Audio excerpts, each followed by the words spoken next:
آواز د یوې ژبې تر ټولو کوچنی غږیز توک دی. پخپله کومه مانا نه لري، خو په مانیزو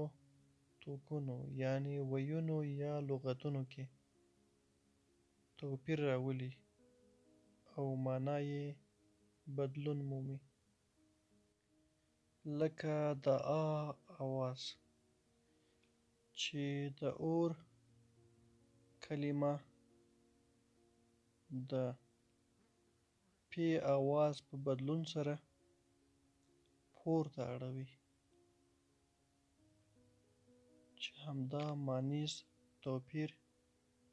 یا بدلون بللی شو. پښتو شپږ-دېرش آوازونه لري، چې د زېږ له مخې لاندې ډولونه لري: خپلواک یا واویل آوازونه، بېواک یا کنسوننټ، نیمواک سیمې واویل، غبرګ غږ دیپتانګ، بل غږ الوبون، چې په وروسته توګه یې لولو او اورو. خپلواک یا واویل آواز هغه آواز ته وایي چې د ویلو پر مهال یې ساه بنده نه شي. او پښتو اووه خپلواک آوازونه لري: ا یا زور، آ یا الف، او یا لنډ واو،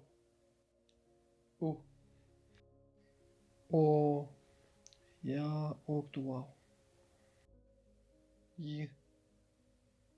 یا څرګنده ی، ای یا اوږده ی، ا یا زورکی. بېواک یا کنسوننټ آواز هغه آواز ته وایي چې د ویلو پر مهال یې ساه بنده شي او خنډ رامنځته شي، چې د پښتو بېواک آوازونو شمېر 29 ته رسیږي. نیمواک یا سیمې واویل آوازونه هغه آواز دی چې د خپلواک او بېواک دواړو دنده پر ځای کوي او د دواړو ځانګړتیاوې لري.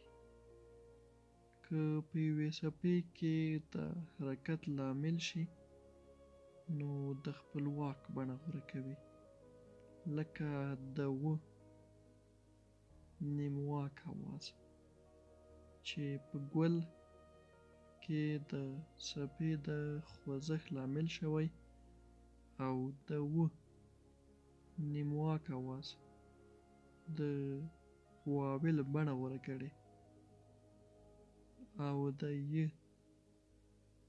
نیمواک آواز په "بیا" کې د څپې د خوځښت لامل شوی، او د "ی" نیمواک آواز د واویل بڼه خپله کړې ده، چې پښتو دوه نیمواک آوازونه لري، چې یو یې "و" او بل یې "ی" دی، چې په انګریزي کې د "w"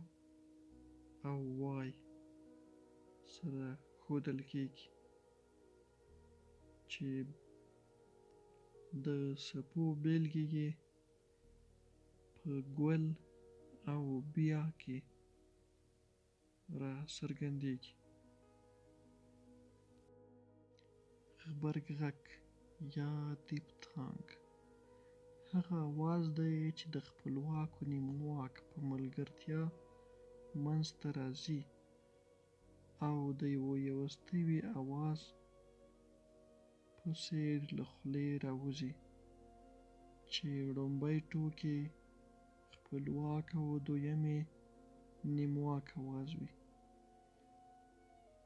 لکه د پښتو درې ی ګانې: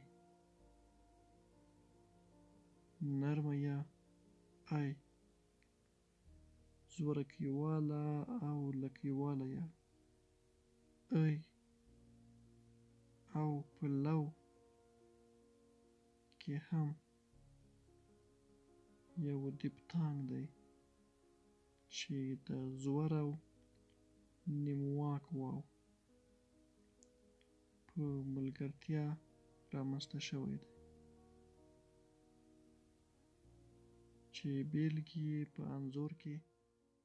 کتلای شئ.